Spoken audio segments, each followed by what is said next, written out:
So here's an overview of the class that we will be going in today's video. It is going to be a 5 attachment KSP setup. Yo, what's up YouTube? I hope all of you are having a great day so far. In today's video we will have a KSP 45 gameplay, and then if you like how it looks now it handles, I will be going over the class setup in depth after the gameplay. So let's not waste any time, let's get right into the gameplay. Okay boys, we are on TDM Nuketown. I was hoping to get domination, but hopefully TDM will be fine. If you want me to switch up the map, I can. Just let me know down in the comments. So this gun, you can get a one burst. It's not that bad. The hipfire is decent. It's just like a medium range. It doesn't really compete with any gun, but like close range, it's pretty good actually. Got a little C4 kill.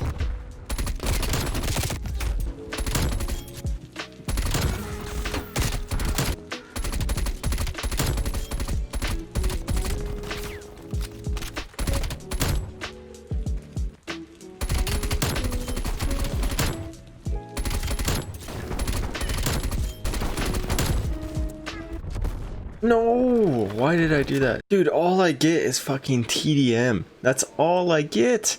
Why is it only TDM? Okay, let's see if I can make this TDM like a good TDM lobby. This sucks. It sucks that it's TDM. But as you guys can tell, probably, so this isn't actually a maxed out KSP. That's just because I don't really have this gun maxed out yet. But I went to custom games and figured out what the best attachments are. Oh my god, what the fuck just happened? But yeah, so I went to custom games, figured out all the best attachments. And hopefully I can do pretty good with a low level KSP, because that means the maxed out KSP should be pretty nasty.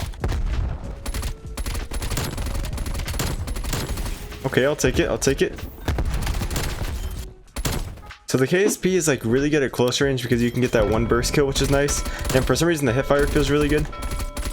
What's wrong with me today? Oh my gosh. But so the KSP is really good at close range, but like outside of that close range, it really starts to fall down. Or if you're fighting like multiple people, it gets a little tough sometimes. Okay, so we got the attack chopper pretty easily. Need to get into their spawn, and then I can kind of try doing little spawn traps. Oh, a little sketchy. I just need to figure out how to get into their spawn. Oh, it looks like they're spawning behind me actually. Go up here. Easy. No, fuck it, dude. I didn't think everyone was gonna be spawning there. I thought everyone was spawning on the other side of the map. Yeah, and I just spawned where the enemies spawn. That's why I don't like TDM. It's so weird. You can't predict anything. Oh wait, are they behind us now? See, what is this?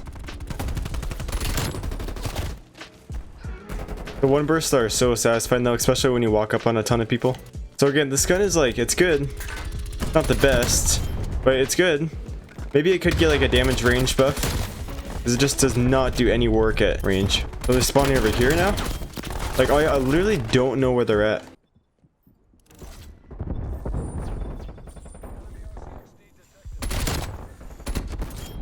Fuck, dude. There's so many of them coming. Oh, go off KSP. Oh, and then we got teammates spawning where the enemies should be spawning. Don't we all love that? There's so many of them over here.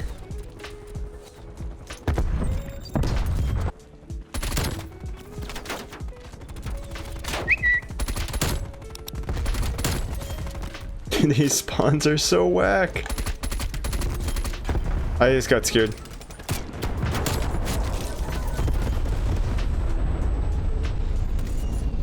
Oh, another chopper gunner? Look at that. Too easy of a game.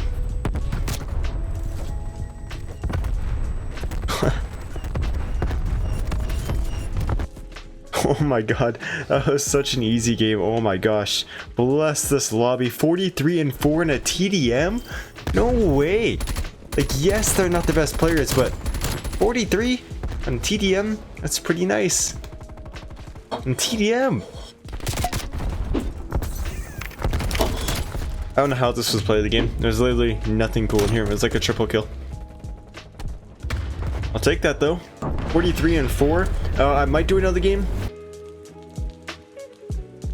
I hope that you guys did enjoy the gameplay. Nothing too crazy because this gun isn't crazy. It's a good gun, but it's not like a really good gun.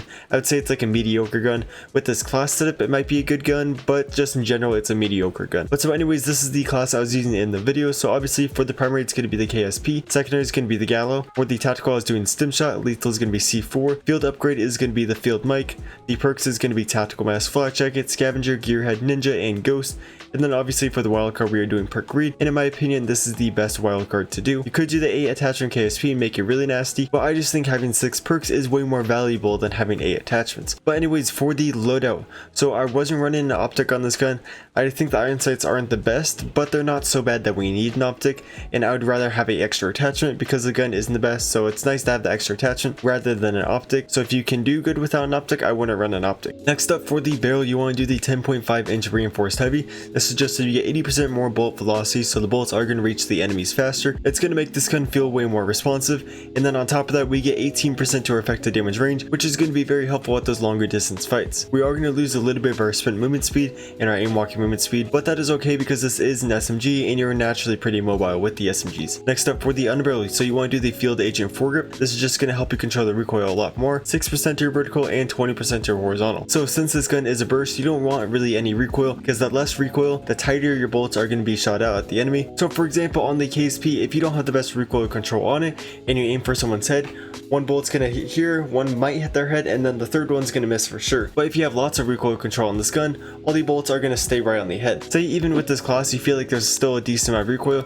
you could take off the sound suppressor and then you could add the SOCOM eliminator. So the reason that this muzzle is pretty good is because it gives you 17% to your vertical recoil control, making it so all those shots are going to be very tight. You are going to lose a little bit of your horizontal, but that doesn't really matter as much when you're firing a burst weapon, because generally all you're going to see is that vertical recoil. So again, if you're feeling like there's lots of recoil and you don't mind losing a suppressor, I would throw on that SOCOM eliminator. Next up, for the magazine, I was just doing the fast mag. There's no cons to it, you just get to be able to reload quick. I like the salvo mags, but you lose a lot of your ADS, which is why I don't like it. But if you didn't lose as much ADS, I would actually like this one a lot. Next up, for the handle, I was doing the airborne elastic wrap. 30% to your ADS speed, which is a ton, 90% to your flinch resistance, and you can drop shot if you want. We are going to lose a little bit of the sprint to fire speed and the shooting movement speed, but this gun already has a naturally high sprint to fire speed, so it's not going to really matter. If that does bug you, you can take off the handle, maybe do the wire stock just to increase that sprint to fire speed. But anyways, I think that is going to wrap it up for this video. This gun isn't the best, so you might not do that good with it, but if you do want to run this gun, this is probably the best setup for it. So anyways, I hope that you guys did enjoy the video.